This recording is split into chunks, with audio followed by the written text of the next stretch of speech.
Hello everyone. I'd like to introduce you to someone. Her name is Beatrice. Beatrice the Sunbeam Bunny. Beatrice has a friend by the name of Thumps. At this time of the day, Thumps is usually asleep under the hedges, but we just might be able to see him if we look carefully. There he is. Thumps is a European brown hare. And in the story we read together, Beatrice and Thumps have many, many adventures. So let's read one.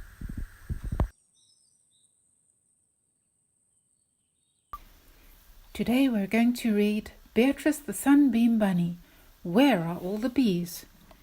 Written and illustrated and read by me, Moraig de Wet.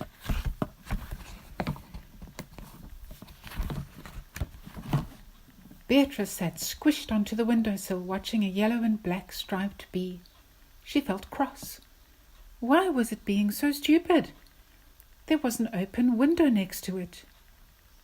She couldn't speak until the sunbeam touched her and changed her saggy cloth body into a bright, fluffy, golden yellow bunny filled with energy and life. Nearly there. At last the first tingly warmth bubbled through her paw, tickled across her leg, shivered up her arms, and then wonderfully her body was dancing with lights. A giggle burst from her mouth as the sunbeam filled her with full sunlight. The sun would also give her something to wear. What would it be today? A very handy turquoise backpack. Yay, she shouted, and standing on tiptoes she stretched her arms above her head. Hello, day. Hello, bee. The bee plopped down onto the sill in fright. You're a silly bee, Beatrice told her, leaning closer to see if she was okay. Don't you look? There's a window open over there. I didn't see it, wailed the bee. All I could see were the flowers outside. I need to collect pollen. There's so much to do. I've wasted so much time, and I'm so tired. Big tears rolled down her cheeks. Beatrice gave her a tissue. There are millions of bees around. Just ask for help. That's not true. The bee wiped her nose and stared at Beatrice with a big frown. There aren't millions of bees anymore. They've gone. Beatrice sat down next to her. Gone where? Are they coming back? No, silly. The bee started to cry again. They're not coming back. Beatrice climbed down onto the chair, jumped off, then turned and held out her paw. If I carry you outside, will you sting me? No. I only sting when I'm scared or cross. The bee crawled onto Beatrice's paw. Together they went down the passage, into the kitchen, through the doggy door, and into the garden where she held the bee near a flower. I can't get into this flower, she said, backing away. Please take me to another one. Beatrice took her to another one. No, not that one either. The bee sulked grumpily. Thumps poked his head out from under the hedge. His long ears twitched and his mouth was stuffed full of dandelion leaves. Thumps, Beatrice called to the hare in relief. I need help with... What's your name? Bella, said the bee. We'd better hurry. Her voice sounded weak and her legs had started to wobble. Quick, Thumps! Find a flower full of nectar so that Bella can drink and get some energy. Thumps stuffed another leaf into his mouth. Quick! Okay, follow me. With a twitch of his tail, he bounded off on his long legs to a small bramble bush covered in little pink and white flowers. The farmer cut down all the others, but he left this one when he went off to lunch yesterday. Its flowers are nice and flat and open, with lots of nectar. Weakly Bella buried her nose into the centre of the flower and Thumps and Beatrice heard loud slurpy noises. Bella crawled out and went to another, and then another. With her tummy full, she felt stronger. Oh, that's much better.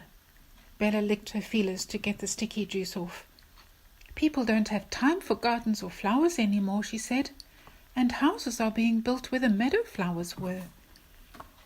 We love vegetable flowers, but they get sprayed with stuff that tastes horrible. A lot of my friends died really quickly. I cried for ages. I miss them. Thumps bobbed his head up and down in agreement. He had found a patch of clover and chewed thoughtfully. That's true, he said. Our fields are getting smaller and smaller too. But without the bees, he shook at the scary thought, nothing would grow. I know, shouted Beatrice with excitement. Let's pick flowers that we find nearby and put them on the doorstep of my people, with a letter to tell them that these are the flowers that bees love. Maybe they don't know which are good and which ones aren't. Good idea, said Thumps. Let's do that. So Bella flew from plant to plant. Dusty with pollen. Ah, too tight to crawl inside. Yum, full of nectar. A pile of flowers lay on the doorstep, and Beatrice wrote the note with her tongue sticking out the way Maddie, her child friend, did. Thumps, I have to go. The sun's going down. Put this with the flowers, but tuck it tight so it doesn't blow away. She folded the paper and gave it to him. I'm sure my humans will help. Bye, you two. Beatrice raced across the garden, through the doggy door, and climbed onto the windowsill as the last rays of the sun slanted across the garden. Within seconds she was changed to a smooth, silent, and saggy, but very happy bunny. Can you find any flowers that bees would love near you? Let's look at some flowers together. Plant some seeds to help the bees. A bee can visit 50 to 1,000 flowers in one trip. And over here, with a bulb or two, bees will come to you. A little bee will make 1/12 of a teaspoon of honey in her lifetime. Try measuring that. It's very small. And at the back, a tasty and sweet, a real bee treat. Bees love strawberry flowers. Shrubs and trees, bees love these. When a bee wants to chat about where there are super flowers or where she's been, she does a waggle dance and moves in a figure of 8 and waggles her whole body. You try. Bees are getting less and less because of poisons and chemicals, plants that are taking over but don't provide food, more buildings and fewer gardens, and a change in the climate. So if your mum and dad would like to help you to plant some flowers that bees would love, I'm sure they would be very grateful. So from Beatrice, Thumps, and me, we wish you a wonderful day and thank you for joining us. Bye for now.